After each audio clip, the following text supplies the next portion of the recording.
fellow bridge lovers, and welcome back to It's Your Call. I'm your host, Kai, and today I am joined by the lovely Margaux. Welcome! Hello. So, Margaux is a amazing youth player from France, and she has played in many international competitions representing France. She's played on the women's team, she's played on the girls' team, and now she's looking forward to playing on the U26 Open team. I'm so happy to have you on here.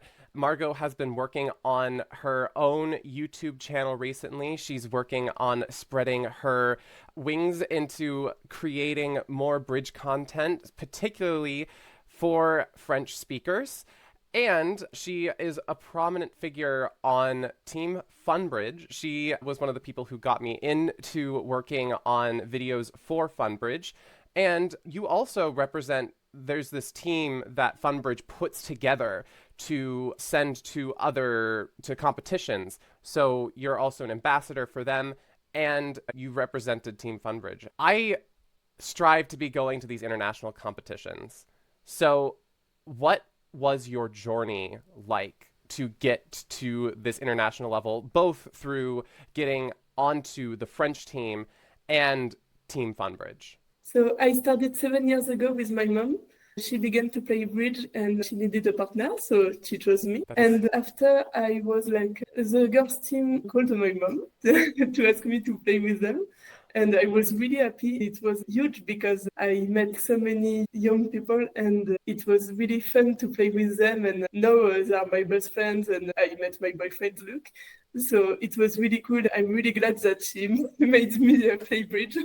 The Funbridge team contacted me because I was like, for now, the best girl player in France, but I'm hoping that more girls will play in the Funbridge team too. And now I'm working in Funbridge. So I'm in charge of the Funbridge team and I can decide that I will be part of it for 10 years. I'm kidding. But I can choose the players and if I don't like anyone. So be on Margaux's good side is basically the moral of the story here. Okay, that's amazing. I do really appreciate you for all of the work that you are doing with Funbridge, because I have found that Funbridge in particular has been doing an amazing job in getting people creating content. Like at this moment, you've got this whole program, including me, where you have people playing on Funbridge, recording videos, and you are doing a lot of social media work and stuff like that, like creating articles about the creators and sending them out to the general bridge world so that we can help grow bridge as a community, because the more people that are watching the videos, the more people that are exposed to bridge, just because bigger numbers equals YouTube liking you and whatnot. All of your work is deeply appreciated, even though it might not be necessarily seen as you because your face is not completely there. So really appreciate all the work that you do. But I think it is time for us to do a bridge bidding problem. Are you ready, Margaux? I'm ready. All right, let's do it.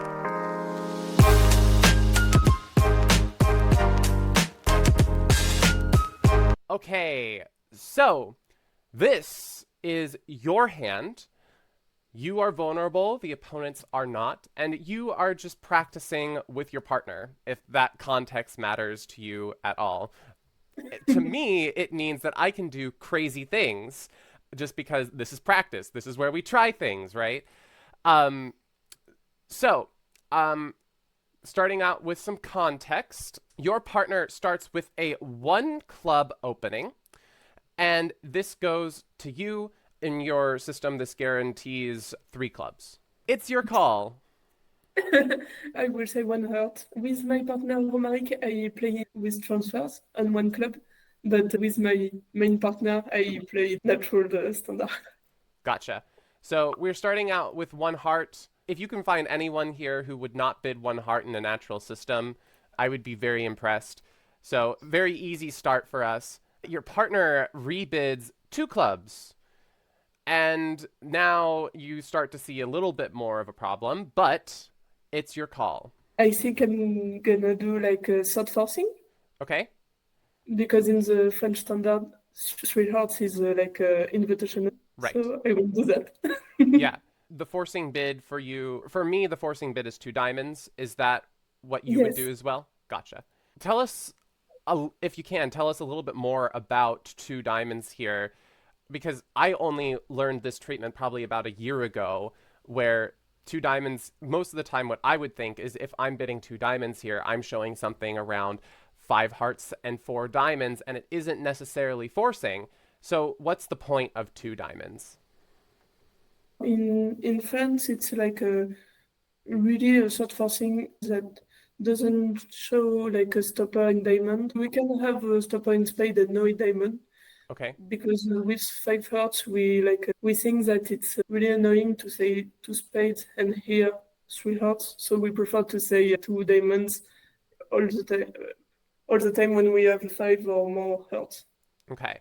And two so two diamonds is basically just saying I've got five or more hearts and I have a forcing hand that I would like you to bid some more. It doesn't necessarily say anything about diamonds. Great. Yes, but we don't always have five hearts. We can have four hearts and a stopper in diamond, and we are looking for stoppers in spade, I think. Okay. Great. All right. So it goes pass and your partner continues on their clubs.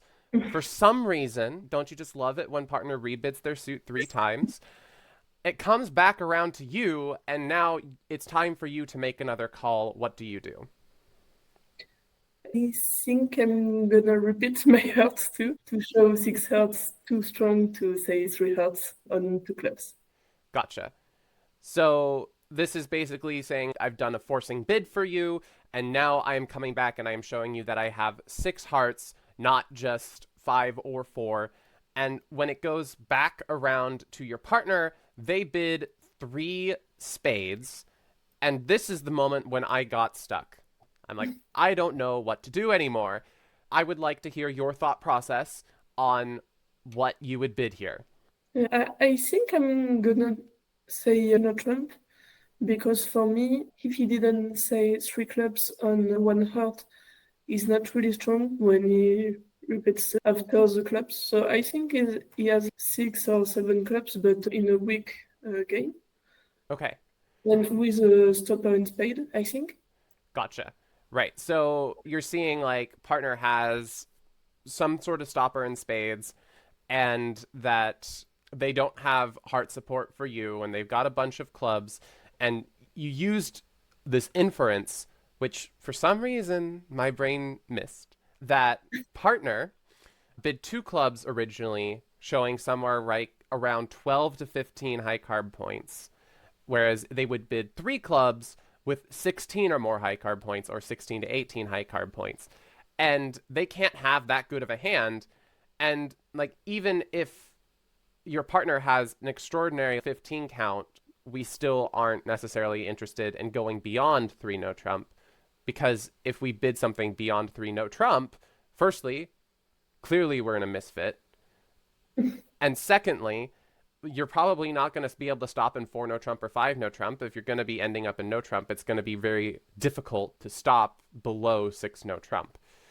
Is all of that what you were thinking, or am I like throwing out just random things? No, it's what I think. What I was thinking is that maybe he doesn't have a stopper in spade, but just he can't say Swinotron because he doesn't have both stoppers in diamond and spade, and we didn't promise the stopper in diamond. Okay. Maybe he doesn't have it, but we don't care because we have both. So I think Swinotron would be good, and I don't really want to play like for something or more, I think. Okay. Gotcha. So you were extremely reasonable. You just bid three no trump, which is in hindsight, with the fact that I just missed that partner had bid two clubs and partner can't have bid three clubs at all is just ridiculous in my mind. But three no trump is your call, and it goes pass. And yeah, we've made it to three no trump, and your partner's hand. So your partner holds ace queen third of spades, singleton heart, three small diamonds, and king queen 10 9 sixth of clubs. And I normally am asking, would you have done the same thing as partner? Or do you have any other things that you would do with partner's hand?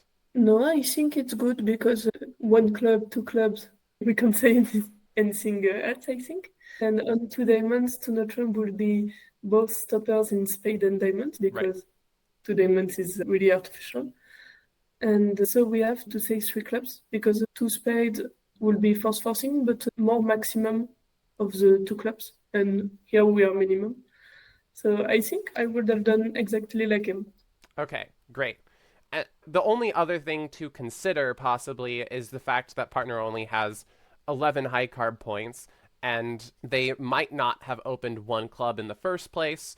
But I think that I personally have a general rule of thumb is if you've got 6 cards in a suit, either you're going to be opening it at the 1 level or you're going to be opening it at the 3 level. I guess it's a little bit different in terms of clubs because 2 clubs most of the time is the strong bid. So sometimes you might decide to pass with an 11 count or a 10 count. That's not something that you would normally bid 3 clubs with. But yeah, I think the hand itself is really good. You've got outstanding club suit quality. You have the ace queen of spades is not a bad thing whatsoever because they're in the same suit. They're helping each other. The only thing that doesn't look good is the 3 small diamonds, but you don't know what partner has yet. So might as well open one club and figure it out. Yeah. I totally agree that with 6 cards and even points, I really often open because, and with the points in the club suit, it's really better, I think. And we have two tens, and I love the tens. Oh my gosh. Yeah, the tens are the most underrated thing in bridge. We love our tens. And actually, my brain now is starting to even think the same way about nines for some reason, which seems to be getting a little bit dangerous. I have found that I am starting to just fall in love with the spot cards a little bit too much. So, yeah, I'm starting to open on a lot of not so great hands. I'm bidding too much. But yeah, no, I think it's completely reasonable to open this 1-1 club. I guess one thing we could look at is if the auction would be any bit different if partner had opened 3 clubs, which I guess is somewhat of a logical alternative. I don't think you would ever pass with this hand. So let's go over that real quick. So let's say your partner bid 3 clubs. We know what partner has, but what would you do with this hand opposite this preempt? First, I totally agree that I will say something.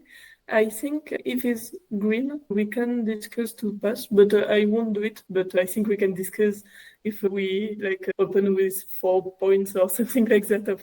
But here, I think we can like say three no trump or say the thing with 3 hearts is that we really don't want him to say 4 clubs, I think. But I think 4 clubs is really rare, and I will say 3 hearts. Okay. So the whole thing here is that you would, if partner holds a good hand, you would prefer them to be bidding 3 no trump over 4 clubs. And there Yes, spades. there's an argument that you should just bid 3 no trump right now because you don't want your partner to be bypassing 3 no trump on their next bid. But of course, your partner is going to be wary with that when you bid 3 hearts. That 3 no trump could very easily be the correct contract, and partner having an 11 count here is more likely to bid 3 no trump than just rebid 4 clubs by passing a very likely great game. So do you think that North here should be bidding 3 no trump with their hand? I think three spades will be better to protect. If I have the king of diamonds or something like that, it will be better if I play three no trump. So I think three spades can be like the spade stopper, or even I don't know jack third or something like that, just to because we don't want to play three no trump, but we have this bid who is available, so we can use it. Gotcha. So make use of your space to try to describe your hand a little bit more. So it's implying a spade stopper, and with that information, it's a lot more easy for us to not pass. Oh dear, bid to bid 3 no trump and get once again to our best contract possible. Yeah, Margaux listened to reason. Now let's see what happened at my table. It went 1 club. We had the exact same auction. 1 club, 1 heart, 2 clubs. I bid 2 diamonds because I do really love this tool. And 3 clubs, three hearts, three spades, and then to partner's astonishment, I was just like, you know what? I don't know what to do, and I really like my hand. I like it too much, and I just bid six no trump because I wanted to go for more for some reason. I really shouldn't have wanted to go for more, but I just was like, I really like my hand. I don't know. And I don't want to stop in just three no trump because it feels like there could be more. So I just bid six no. And that was not a wise decision by any means. Even on this hand, the diamond finesse is onside.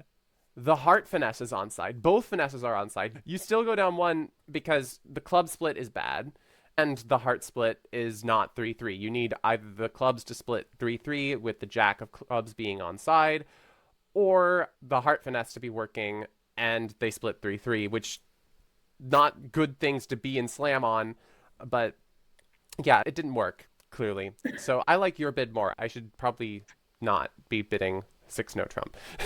Yeah, but I think if we want to go see if we have the slam, Yeah. for the trump should be like or say six for me. Okay, so this is a quantitative bid.